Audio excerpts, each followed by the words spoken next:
Hey everyone, Rick here, Big Gun 81. Hope you're all doing well today as always, and we're just going to jump into this video real quick here. For those of you that maybe have a Rock Island Armory MAP1 pistol, or any of the other CZ clones like the Tanfoglio or the EAA or whatever, or possibly even a real CZ, these are one of the simplest pistols to change the grips on, and I'm going to show you how to do it real fast. So for today's purposes, we're going to be installing the Extreme Hogue grips, or Hogue Extreme Series grips.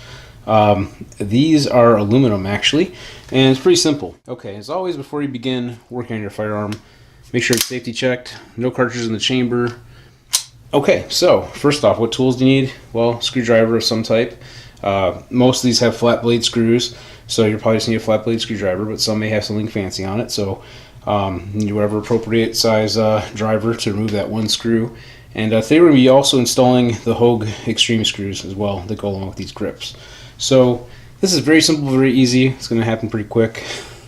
Just remove this one screw right here and they come right off.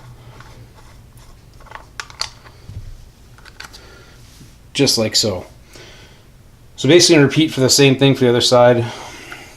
Going to go ahead and put a little bit of Loctite on both these screws. Just a little dab will do it. Basically, you got a left and a right.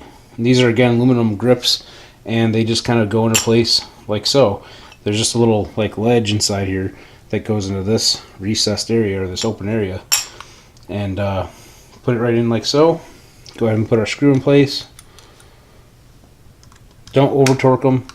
Don't have a torque spec, but you don't need to crank these things down. You just want them tight, not like they're gonna, come flying off the gun or something, because they're not going to, as long as you have them nice and snug. You just don't want them to, you don't want to snap the screw off inside the frame or anything like that. So there you go. It looks pretty sharp, and I hope yours does too. And as always, till next time, have fun shooting.